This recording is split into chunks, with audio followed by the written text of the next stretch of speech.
سورہ تکاثر مکی ہے، 8 آیتیں ہیں، نزول میں 16 ہے، ترتیب میں 102 ہے۔ اس میں بھی قبروں کا تذکرہ ہے اور قیامت کا تذکرہ ہے اور انسان کی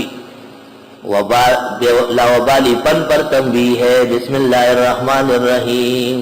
الہاکم التکاثر، تم کو غفلت میں ڈالا کثرت نے، مال کی کثرت، اولاد کی کثرت، دنیا کی فراوانی، اس نے تم کو غفلت میں ڈالا۔ حتی زرتم المقابر، یہاں تک کہ دیکھا ہے قبروں کو۔ بعض مشرکین آپس میں باتیں کرتے کرتے تمہارے مردے زیادہ ہے، ہمارے زیادہ ہے، چلو قبرستان میں گن کے آتے، توبہ۔ اور دوسری تفسیر یہ ہے کہ مال کی محبت نے تمہیں یہاں تک پہنچایا کہ قبریں دیکھتے ہو دل تمہارا نرم نہیں ہوتا۔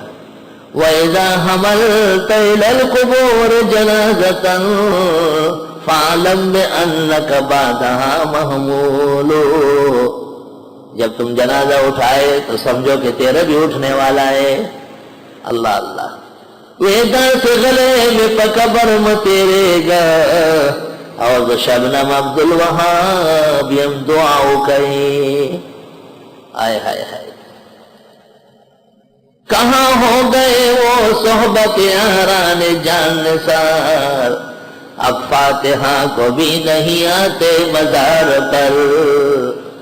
اللہ اللہ، شیخ الاسلام حضرت مدنی نے بیماری کے عالم میں ایک دن کہا، اسعد کی ماں کاغذ قلم دے دو، اپنے پرانے یار عزیر گل کو خط لکھتے ہیں۔ مولانا عزیر گل صاحب زیارت کاکا سے ہوا ہے، اور یہ شعر لکھا ہے مکتوبات میں، وہ خط موجود ہے۔ دعا و سلام کے بعد یہ شعر لکھا ہے، کہاں ہو گئی وہ صحبت یاران جان نثار، اب فاتحہ کو بھی نہیں آتے مزار پر۔ خط پڑھ کر مولانا عزیر گل نے راستے سے گھر کھلوایا کہ حضرت مدنی بیمار ہے اور میں جا رہا ہوں دیوبند۔ طوفان میل تیار کھڑا تھا نوشہرے پر، وہاں آ کے بیٹھ گئے اور دیوبند پہنچے تو حضرت مدنی کے وفات پر تیسرا دن تھا۔ حضرت نے خط میں یہی لکھا تھا، اب فاتحہ کو بھی نہیں آتے مزار پر۔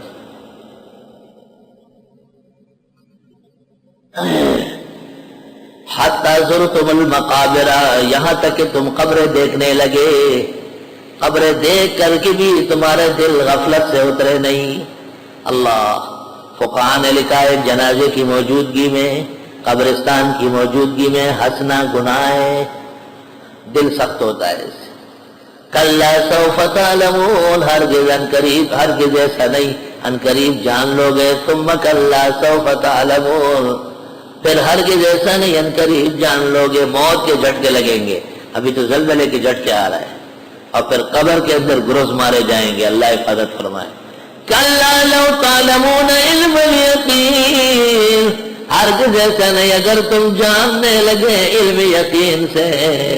لترون الجحیم، یقیناً دیکھ لو گے جہنم۔ ثم لترونها عین الیقین، پھر تم دیکھ لو گے اس کو عین الیقین کے ساتھ۔ ثم لتسألن یومئذ عن النعیم، پھر تم سے سوال ہوگا اس دن دنیا کی نعمتوں کے بارے میں۔ جوانی نعمت کیسے گزاری، عمر نعمت کہاں ختم کی، مال نعمت کہاں سے لایا کہاں دیا، علم نعمت کیا عمل کیا، کتنا کام دین کا اس سے لیا۔ یقین کے 3 درجات ہے، ایک علم الیقین ہے، جیسے سب کو پتا ہے کہ موت حق ہے، قبر میں راحت و عذاب برحق ہے، یہ علم الیقین ہے۔ جب ہم دیکھتے ہیں کہ ایک آدمی مر گیا، موت، تو موت کے بارے میں حق الیقین ہو گیا، لیکن جب ہم خود مریں گے تو پھر عین الیقین، سب سے اعلیٰ درجہ عین الیقین کا ہے۔ امام دارمی کی موت کی خبر جب ملی تو امام بخاری نے یہ شعر پڑھا، ان عشت تفجع بالاحبۃ کلہم، ان عشت تفجع بالاحبۃ کلہم، جب تک زندہ رہو گے دوستوں کی خبریں سنتے رہو گے، آج وہاں مرا آج یہاں مرا، ہائے ہائے۔ وَفَنَاءُ نَفْسِكَ لَا أَبَلَّكَ أَفْجَعُ، اور تو مرا، تیرے باپ مرے تو یہ اور یہ قیامت ہو جائے گی۔ جب تک جیو گے یہی خبریں سنتے رہو۔ میں دیکھتا ہی رہ گیا رنگ صبح و شام، عمر فسانہ ساز گزرتی چلی گئی۔ بسم اللہ الرحمن الرحیم، اللہ اکبر وللہ الحمد۔